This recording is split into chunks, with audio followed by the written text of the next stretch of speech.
जब भी हम किसी लिविंग ऑर्गेनिज्म को देखते हैं तो हमें उनमें ऐसी बहुत सी चीज़ें नज़र आती हैं जो उन्हें बाकी डेड चीज़ों से डिफरेंट बनाती हैं। For example living organisms can move, grow, eat and can do a lot of other things जो कि नॉन लिविंग थिंग्स नहीं कर सकती। बट प्लांट्स का क्या? वो तो ना मूव कर सकते हैं, ना ही कुछ बोल सकते हैं और ना ही कुछ खा सकते हैं। तो why do we say that plants are living? अरे, प्लांट सेल से बने होते हैं ना, इसलिए वो लिविंग होते हैं। हाँ शिकारी, सही कह रहे तू। अगर प्लांट के सेल्स काम करना बंद कर दें तो प्लांट एनवायरनमेंट के डिस्ट्रक्टिव फोर्सेस की वजह से कुछ टाइम में ही डिग्रेड हो जाएगा। ये प्लांट के सेल्स ही हैं जो कॉन्स्टेंटली ग्रो, डिवाइड एंड खुद को रिपेयर करके प्लांट के ऑर्डरली स्ट्रक्चर को मेंटेन रखते हैं।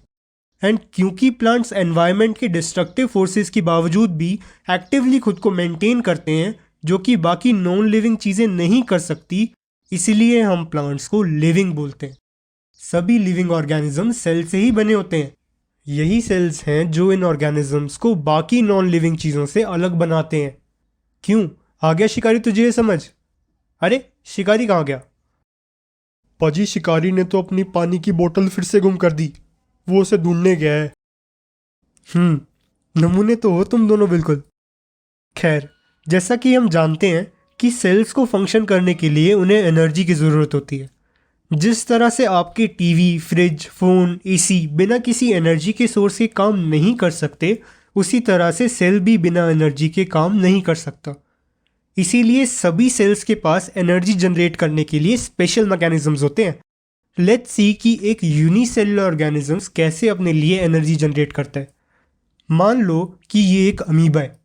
तो इस अमीबा को एनर्जी जनरेट करने के लिए सबसे पहले एक एनर्जी के सोर्स की ज़रूरत पड़ेगी। जिस तरह से जनरेटर्स को एनर्जी जनरेट करने के लिए डीजल की ज़रूरत होती है, उसी तरह से हमारे अमीबा को भी एनर्जी बनाने के लिए फूड की ज़रूरत होती है।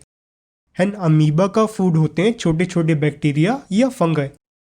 अमीबा अपने फूड को अपने सूडोपोडिया की हेल्प से खा लेता है एंड लाइसोसोम्स की हेल्प से उसे डाइजेस्ट कर लेता है। बट खाली फूड को खा लेने से एंड डाइजेस्ट कर लेने से अमीबा को उससे एनर्जी नहीं मिल जाएगी। अमीबा को किसी ना किसी तरह उस फूड में स्टोर्ड एनर्जी को बाहर निकालना होगा। जिस तरह से हमारे जनरेटर्स डीजल में स्टोर्ड एनर्जी को प्रॉपर मैकेनिज्म्स के थ्रू बाहर निकालकर उसे इलेक्ट्रिसिटी में कन्वर्ट करते हैं, उसी तरह से अमीबा भी इस डाइजेस्टेड फूड में प्रेजेंट एनर्जी को प्रॉपर मैकेनिज्म्स के थ्रू बाहर निकालकर उसे एटीपी में कन्वर्ट कर देता है। एंड ये प्रोसेस जिसके थ्रू लिविंग ऑर्गेनिजम्स फूड में प्रेजेंट एनर्जी को एक्सट्रैक्ट करके उसे एटीपी में कन्वर्ट करते हैं, उसे हम रेस्पिरेशन कहते हैं। अमीबा को रेस्पिरेशन के लिए ऑक्सीजन की ज़रूरत होती है, जो कि सिंपली बाहर के एनवायरनमेंट से डिफ्यूज़ होकर सेल के अंदर आती है। ओके, तो अभी हमने देखा कि अमीबा किस तरह से मल्टीपल प्रोसेसेस के थ्रू अपने लिए एनर्जी बनाता है। इन प्रोसेसेस के साथ साथ और भी प्रोसेसेस हैं जो कि अमीबा के सर्वाइवल के लिए इम्पॉर्टेंट हैं। इसी तरह से सभी लिविंग ऑर्गेनिजम्स में ऐसी बहुत सी प्रोसेसेस प्रेजेंट होती हैं जो उनके सर्वाइवल के लिए इम्पॉर्टेंट होती हैं। एंड यही सारी प्रोसेसेस हैं जो लिविंग ऑर्गेनिजम्स को बाकी नॉन लिविंग चीज़ों से अलग बनाती हैं। एंड इन्हीं सभी प्रोसेसेस को हम लाइफ प्रोसेसेस बोलते हैं। ओके, तो हमने ये तो देख लिया कि अमीबा में एनर्जी जनरेट करने के लिए कौन सी लाइफ प्रोसेसेस होती हैं। But what about multicellular organisms?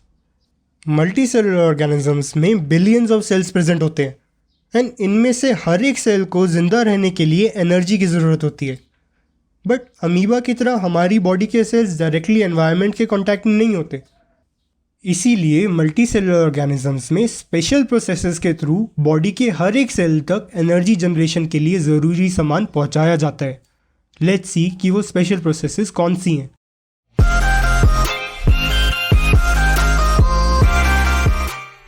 जैसा कि हमने अमीबा में देखा था कि एनर्जी जनरेट करने के लिए पहला स्टेप होता है बाहर के एनवायरनमेंट से एनर्जी के किसी सोर्स को लेना।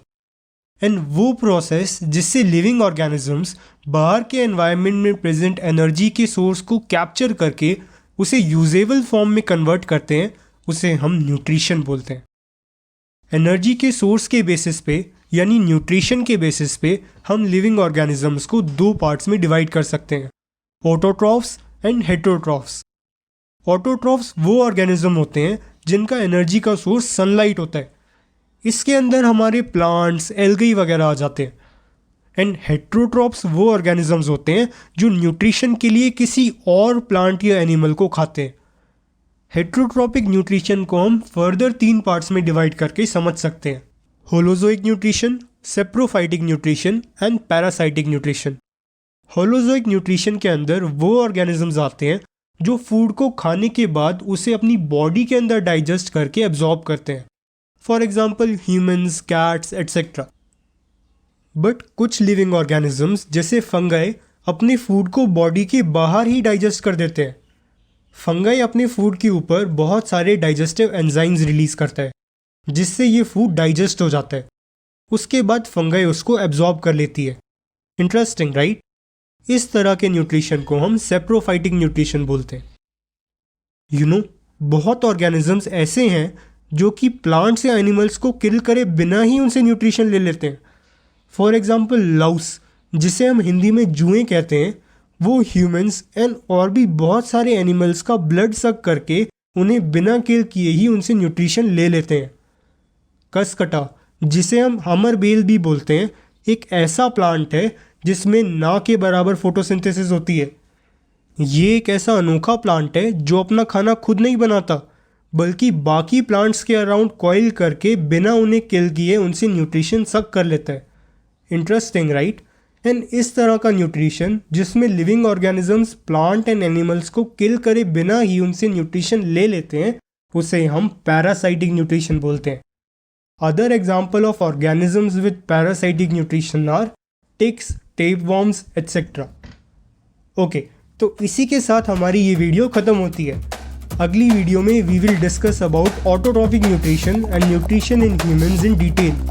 एंड अगर आपको ये वीडियो अच्छी लगी हो तो please share it with your friends and subscribe to our channel.